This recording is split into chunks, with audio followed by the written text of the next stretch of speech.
আসসালামু আলাইকুম। আবার চলে এসেছি নতুন আরও কিছু টিপস নিয়ে।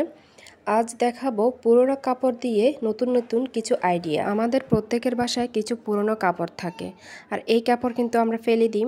তো আমি দেখাবো এই কাপড়গুলো ফেলে না দিয়ে অনেক সুন্দর সুন্দর জিনিস তৈরি করে নিতে পারেন আপনাদের। এখন আমি যে কাজগুলো করে দেখাবো আপনাদেরকে, এগুলা কিন্তু আমরা বাইরে থেকে টাকা দিয়ে কিনতে পারি, কিন্তু আমি মনে করি বাইরে থেকে টাকা দিয়ে না কিনে পুরনো কাপড় দিয়ে কিন্তু আপনি ঘরে জিনিসগুলা মানে প্রয়োজনীয় জিনিসটা বানিয়ে নিতে পারেন।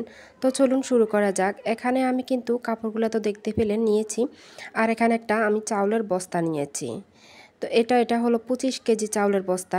এটাকে আমি একদম সাইজ অনুযায়ী কেটে নিচ্ছি, মানে আমি যে জিনিসটা বানাবো ওটার বরাবর মাপ দিয়ে। যাদের বাসায় সেলাই করা মেশিন আছে তারা কিন্তু মেশিনের সাহায্যে সেলাই করতে পারেন, আর যাদের বাসায় নাই তারা কিন্তু সুই সুতার মাধ্যমে করে নিতে পারেন। তো আমাদের বাসায় সেলাইয়ের মেশিন নাই, আমি সুই সুতা দিয়ে সেলাই করে নেব, তবে একদম শক্ত মজবুত হবে, তাতে কোনো সমস্যা নাই। তো এটা এখন আমি দেখেন নিচে একটা কাপড় নিয়েছি। এই কাপড়ে 2 ইঞ্চি আমি বাতি রেখেছি বস্তার বাহিরে, যাতে এটাকে মুড়িয়ে আমি সুন্দর একটা ডিজাইন দিতে পারি। তো দেখেন আমি কাপড়টাও কিন্তু একদম সাইজ অনুযায়ী কেটে নিয়েছি, আর এখন আমি সেলাই করে নেব। যে বাতি 2 ইঞ্চি আমি রেখেছিলাম কাপড়টা, এটাকে মুড়িয়ে এইভাবে করে আমি সেলাই করে দিচ্ছি। সেলাইগুলো আপনারা বড় বড় করে দিতে পারেন, তাতে কোনো সমস্যা নাই, শুধুমাত্র এই বস্তার সাথে কাপড়টা যেন লেগে থাকে সেইভাবে করে আপনারা সেলাই করে দেবেন। আমি যে কাপড়টা দিয়ে সেলাই করে নিচ্ছি এটা হলো একটা বেডশিটের কাপড়। এই বেডশিটটা আমি তেমন একটা ব্যবহার করিনি, 2-1 বার শুধু ব্যবহার করা হয়েছে। তো এটাকে আমি আমার ওয়ার্ড্রপের উপরে দিতাম আর কি। তো পরে একটা সময় এটার মধ্যে আগুন লেগে কিছুটা অংশ পুড়ে গিয়েছিল, তাই আমি এটা ফেলে দিইনি, মানে রেখে দিয়েছিলাম। তো এটার যে পাশের অংশটুকু ভালো ছিল ওইটা দিয়ে কিন্তু আমি এই কাজটুকু করে নিচ্ছি। এই মুহূর্তে এই ভিডিওটিতে একটি লাইক দিয়ে দিবেন, লাইক দিতে ভুলবেন না। আর আপনারা ফুল ভিডিওটি দেখে নেবেন, আমি অনেকগুলো আইডিয়া দেখাবো, হয়তোবা কোনো না কোনো আইডিয়া আপনাদের কাজে লেগে যেতে পারে। তো এই যে আমি 2টা সেলাই করে নিয়েছি এরকম করে। আসলে 2টা দেখাতে গেলে তো ভিডিওটা অনেক লং হয়ে যাবে, তাই আমি একটা করে দেখিয়েছি। এইভাবে করে 2টা করে নিয়েছি। আর এখন আমি এই ম্যাটগুলা কোথায় দেব সেটা দেখতে পাবেন আপনারা কিছুক্ষণ পরে।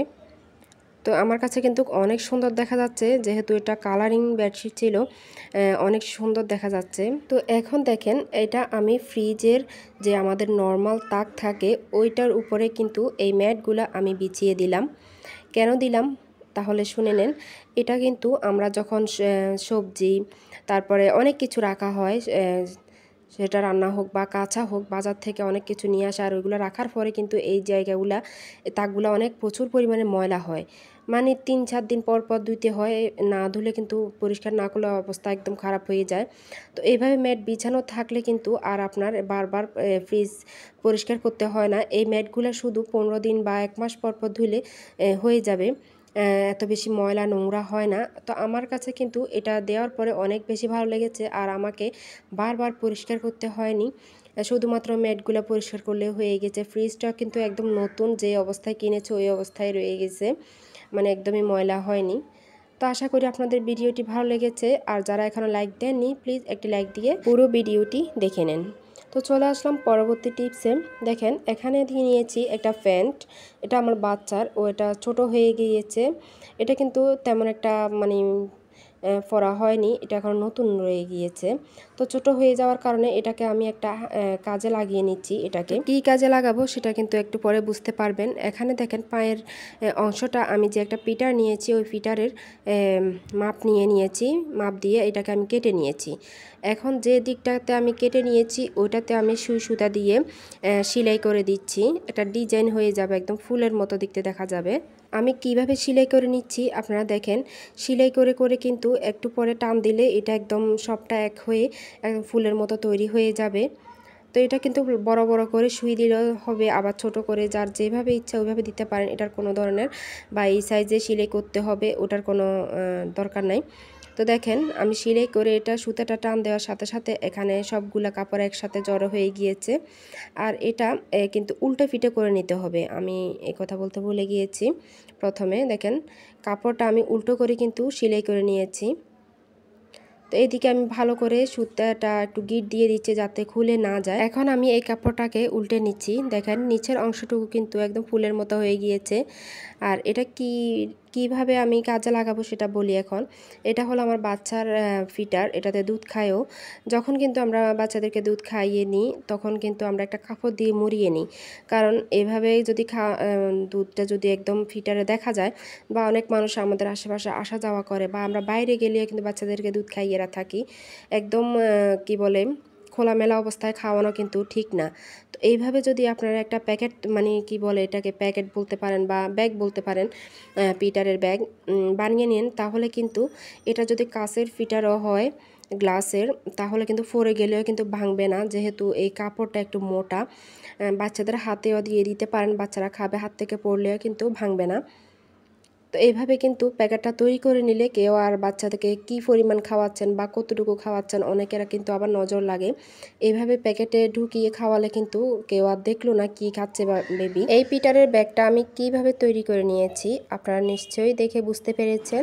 যারা আমার চ্যানেলটিকে এখনও পর্যন্ত সাবস্ক্রাইব করেনি তারা প্লিজ আমার চ্যানেলটিকে সাবস্ক্রাইব করে আমার পাশে থাকবেন, আর যারা অলরেডি সাবস্ক্রাইব করে দিয়েছেন তাদেরকে অসংখ্য অসংখ্য ধন্যবাদ। এই যে এটা তৈরি হয়ে গিয়েছে, অনেক কিউট দেখা যাচ্ছে। এটা কিন্তু অনেক সুন্দর, মনে হচ্ছে যে বাইরে থেকে কিনে নিয়ে আসছি, এটা যে ঘরের তৈরি সেটা মনেই হচ্ছে না। তো চলে আসলাম পরবর্তী টিপসে। এখানে যে প্যান্ট থেকে আমি একটা পা নিয়ে নিয়েছি, পায়ের দিকের অংশটা, আরেকটারও কিন্তু নিয়ে নিচ্ছি এইভাবে করে। তো দেখেন আমি একটা বোতলের মাপ দিয়ে নিয়ে নিচ্ছি। আর এইদিকে আমার বাচ্চারা প্রচণ্ড ডিস্টার্ব করতেছে, প্লিজ কোনো সাউন্ড আসলে কিছু মনে করবেন না। আর এইদিকে দেখেন আমি এটার মাপ নিয়ে সেমভাবে আমি পিটারের জন্য যে ব্যাগটা তৈরি করেছি এটাও কিন্তু সেমভাবে আমি করে নেব। এই ব্যাগটা আমি কোন কাজে ব্যবহার করব সেটা এখন বলি আপনাদেরকে। আমরা যখন বাইরে যাই তখন কিন্তু বোতলে করে পানি নিয়ে যাই।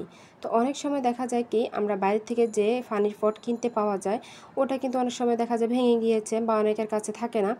তো আমরা কিন্তু পানির বোতলে করে নিয়ে যাই। তো বোতলে করে এইভাবে করে শুধু বোতলে পানি খেতে কিন্তু দেখতে একটু আনস্মার্ট মনে হয়। তো অনেকের সময় কিন্তু বাচ্চাদেরকেও কিন্তু দিয়ে থাকি আমরা। তো বাচ্চারা আসি বাসায় কান্নাকাটি করে যে অমুকের কাছে তমুকের কাছে অনেক সুন্দর সুন্দর পানির পট আছে, আমার কেন নাই, আমার লাগবে, আমার এটা শুধু বোতল। এইভাবে যদি আপনারা একটা ব্যাগ তৈরি করে দেন আর ব্যাগের ভিতরে এটা আটকিয়ে দেন তাহলে কিন্তু ওদের কাছে মনেই হবে না ওরা যে বোতলে করে পানি খাচ্ছে। বা আপনি নিজেও কি যখন বাইরে যাবেন তখন কিন্তু এইভাবে করে নিয়ে যেতে পারেন, কেউ যদি দেখেও মনে হবে না যে এটা আপনি বোতলে করে পানি খাচ্ছেন। এটা কিন্তু আমার কাছে অনেক ভালো লেগেছে। আপনাদের কাছে কার কেমন লেগেছে অবশ্যই কমেন্টের মাধ্যমে জানিয়ে দেবেন। আমার কাছে কিন্তু অনেক কিউট দেখা যাচ্ছে, এটাকে মনে হচ্ছে আমি বাইরে থেকে কিছু একটা কিনে নিয়ে আসছি। তো আমি দুই রকমভাবে কিন্তু বোতলটা ঢুকিয়ে দেখিয়ে দিয়েছি, আপনারা কিন্তু দুই রকমভাবে রাখতে পারেন। এইভাবে উল্টে মুখের দিকটা ভিতরে বা পিছনের দিকটা ভিতরে এইভাবে করে দিয়ে রাখতে পারেন। এটা কিন্তু অনেক সুন্দর দেখা যাচ্ছে, মনে হচ্ছে না এটা কোনো প্যান্টের থেকে নেওয়া কাপড়। এই যে এইভাবে দেখেন অনেক সুন্দর দেখা যাচ্ছে। এইভাবে কিন্তু কোনো কাচের যে আমরা যে কি বলে কতগুলো চচের বোতল থাকে ওটা কিন্তু কাচের থাকে, অনেকে আবার প্লাস্টিকের বোতলে পানি খেতে পছন্দ করি না। তো এই যে চচের বোতল আছে ওইগুলোর মধ্যে আমরা অনেকে পানি খেয়ে থাকি। আমার কাছে কিন্তু ওইগুলাই ভালো লাগে, প্লাস্টিকের বোতল তেমন একটা পছন্দ না। তো ওইগুলো কিন্তু এভাবে প্যাকেট করে নিয়ে যেতে পারেন, পড়ে গেলেও কিন্তু ভেঙে যাওয়ার সম্ভাবনা থাকে না। আর এই দিকে দেখেন একটা চাতার যে আমরা চাতার প্যাকেট থাকে, এই প্যাকেটের মধ্যে কিন্তু হাফ লিটারের বোতলের পানি এগুলোর ভিতরে রাখতে পারেন। চলে আসলাম পরবর্তী টিপসে। এখানে দেখেন আমি বড় একটা কাপড় নিয়েছি, এটা ছিল একটা পর্দার কাপড়। যখন আমরা পর্দা তৈরি করেছিলাম গস কাপড়ের, ওখান থেকে কিছুটা কাপড় বেঁচে গিয়েছে। তো ওই কাপড়টা এখন আমি কোন কাজে ব্যবহার করব দেখেন আপনারা। এটা একটু লম্বা হওয়াতে আমি 2 ভাঁজ করে নিয়েছি। তো এইভাবে মোটা করে নিলে কিন্তু আমার কাছে মনে হয় যে অনেক ভালো হবে। আর এইদিকে আমার মেয়েটা খুব জ্বালা যন্ত্রণা করতেছে, প্লিজ আপনারা কেউ বিরক্ত হবেন না। যখনই আমি ভিডিও করতে বসি তখন কিন্তু ওদের চাহিদা বেড়ে যায়, এটা লাগবে ওটা লাগবে, এই আর কি। তো এইদিকে দেখেন এইদিকে আমি কোনা 2টা ভাঁজ করে নিয়েছি। কিভাবে করে নিয়েছি সেটা তো মুখে বোঝানো একটু কঠিন হয়ে যাবে, আপনারা কিন্তু দেখেই বুঝে নিচ্ছেন। আর 2 দিকে আমি এইভাবে করে সেলাই করে দিচ্ছি। এটা কিন্তু অসাধারণ একটি আইডিয়া। আপনারা দেখেন এটা আমি কোন কাজে ব্যবহার করব। এটা কিন্তু আমি একটা রান্নাঘরে ব্যবহার করার জন্য জিনিস তৈরি করে নিচ্ছি। যেহেতু আমি সবসময় রান্না করি, রান্নাঘরে বেশিরভাগ সময় কিন্তু আমাদের গৃহিণীদেরকে থাকতে হয় বা রান্নার কাজে বা ধোয়া মোছার কাজে। এটা কিন্তু অনেক কাজে আসবে এই জিনিসটা। যাদের বাসায় মেশিন আছে তারা কিন্তু মেশিনের সাহায্যে সেলাই করে নিতে পারেন। আমার যেহেতু নাই, আমি হাত দিয়ে একটু কষ্ট করে নিচ্ছি, তো সমস্যা নেই, কষ্ট এখন করে নিচ্ছি, কিন্তু পরে কিন্তু এটা আমাকে অনেক সময় বাঁচিয়ে দেবে বা অনেক কাজে সাহায্য করবে। তো এই দিকটা আমার 5টা সিলানি হয়ে গিয়েছে। তারপরে পরের অংশটাও কিন্তু আমি সেলাই করে নিচ্ছি। এটা কিন্তু বড় বড় করে সেলাই দিলে কোনো সমস্যা নাই, শুধুমাত্র কাপড়টা একটু আটকে থাকলে যথেষ্ট, আর কোনো কিছু লাগবে না। তো এই যে এইটাও কিন্তু আমি সেলাই করে দিয়েছি, আর এইদিকে আমি শক্ত করে গিট দিয়ে দিব যাতে খুলে না যায়।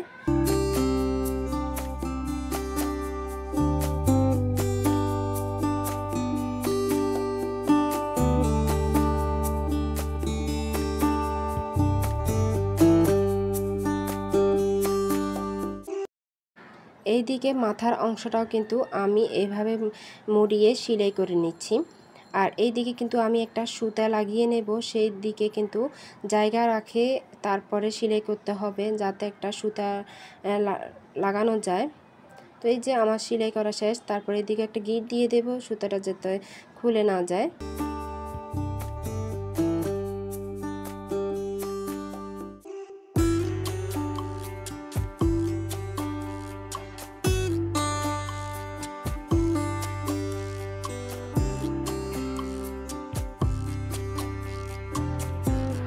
এইদিকে আমি একটা সুতা নিয়েছি, এটা হলো শপিং ব্যাগের দড়ি ছিল। তো ওটা আমি সব সময় কিন্তু এগুলো আমি রেখে দিই, কারণ কোন না কোন কাজে লেগে যায়। যখনই আমরা শপিং ব্যাগ বাসায় আসে বা এগুলো তো অনেক সময় ছিঁড়ে যায়, তো ওগুলো আমি রশিগুলো খুলে খুলে রেখে দিই। তো এইদিকে দেখেন মাথার অংশে কিন্তু এটাকে আমি একটা সিফটিপিনের সাহায্যে লাগিয়ে নিচ্ছি। এটা আমি কি বানাচ্ছি আপনারা কিন্তু এখনই বুঝে যাবেন।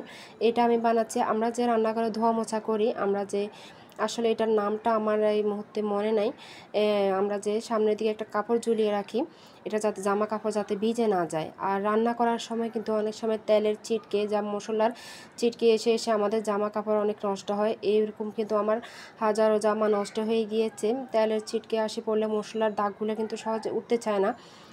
তো জামা কাপড় তো এত বেশি, আমাদের মেয়েদের জামা কিন্তু অনেকটা নরম থাকে, এগুলো বেশি ঘষা মাজা করা যায় না, ওই দাগগুলো পড়লে আর সহজে উঠেও না। তো এইভাবে করে এটা যদি আপনি সামনের দিকে ঝুলিয়ে রাখেন, তাহলে কিন্তু আপনি ধোয়া মোছা বলেন রান্নার কাজে, রান্নার সময় কোনো ধরনের সমস্যা আর হবে না। মশলা বা পানি ছিটকে আপনার গায়ে পড়বে না, এটার ভিতরে পড়বে।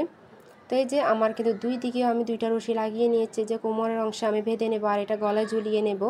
আসলে আমি তো ভিডিওর সামনে আসি না, তাই দেখাতেও পারছি না, আর আপনাদেরকে আমি মুখ দিয়ে বোঝানোর চেষ্টা করতেছি। আশা করি আপনারা বুঝে গিয়েছেন। তো এই যে কেমন লেগেছে আমার ভিডিওগুলো আজকে, আপনারা অবশ্যই কমেন্টের মাধ্যমে জানিয়ে দেবেন। আজ এই পর্যন্ত।